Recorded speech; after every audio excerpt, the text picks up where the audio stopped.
നമസ്കാരം, മലയാളി വാർത്തയിലേക്ക് സ്വാഗതം.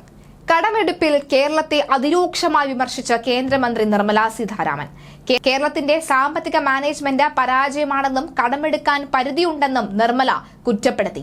തുടർച്ചയായി കേരളത്തിന്റെ സാമ്പത്തിക മാനേജ്മെന്റ് പരാജയമാണ്. 2016 മുതൽ ഇതാണ് സ്ഥിതി. കടമെടുക്കാൻ പരിധിയുണ്ട്, പക്ഷെ അതും കടന്നാണ് കേരളത്തിന്റെ കടമെടുപ്പ്. ബജറ്റിന് പുറത്ത് വൻതോതിൽ കേരളം കടമെടുക്കുന്നു. തിരിച്ചടയ്ക്കാൻ പൈസയില്ല, ട്രഷറിയുടെ പണം ഉപയോഗിച്ചാണ് തിരിച്ചടയ്ക്കുന്നത് എന്നും നിർമ്മലാ സീതാരാമൻ പറഞ്ഞു. നിയമത്തിന് മുന്നിൽ ആർക്കും പ്രത്യേക പരിഗണന നൽകാൻ സാധിക്കില്ല എന്നും കേന്ദ്രമന്ത്രി രൂക്ഷമായി തന്നെ വിമർശിച്ചു. സംസ്ഥാനത്ത് ഇഡി അന്വേഷണവുമായി ബന്ധപ്പെട്ട് നടക്കുന്ന വ്യാജ പ്രചാരണങ്ങളെക്കുറിച്ച് നിർമ്മലാ സീതാരാമൻ പറഞ്ഞത് ഇങ്ങനെ: ജനാധിപത്യം ഇഡിയുടെ നിഴലിൽ ആണോ എന്ന് ചോദിച്ചതിന് ആർക്കും പ്രത്യേക പരിഗണന നൽകാൻ ആവില്ലെന്നായിരുന്നു ധനമന്ത്രിയുടെ മറുപടി.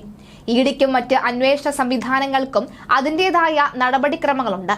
അല്ലാതെ ഇരുട്ടി വെളുക്കുമ്പോൾ പെട്ടെന്നൊരു സുപ്രഭാതത്തിൽ നടപടിയെടുക്കുകയെന്നതല്ല രീതി. മതിയായ തെളിവുകൾ ലഭ്യമാകുമ്പോൾ ഇഡി നടപടികളിലേക്ക് കടക്കും. സാധാരണക്കാർക്ക് മാത്രമല്ല, എല്ലാവർക്കും നിയമം ബാധകമാണ്. തെരഞ്ഞെടുപ്പ് അടുത്താലും ഇല്ലെങ്കിലും നിയമം ഒരുപോലെയാണ്.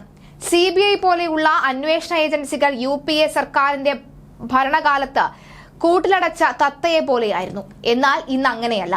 സ്വാഭാവിക അന്വേഷണമാണ് നടക്കുന്നത്. അന്വേഷണത്തിന് കാലതാമസം നേരിടുന്നുവെന്നത് രാഷ്ട്രീയ വിമർശനം മാത്രമാണെന്നും ധനമന്ത്രി പറഞ്ഞു. രാഷ്ട്രപതിക്കെതിരായ കേരള സർക്കാരിന്റെ ഹർജി ഭരണഘടനയെ അവമതിക്കാനുള്ള ശ്രമത്തിന്റെ ഭാഗമാണ്.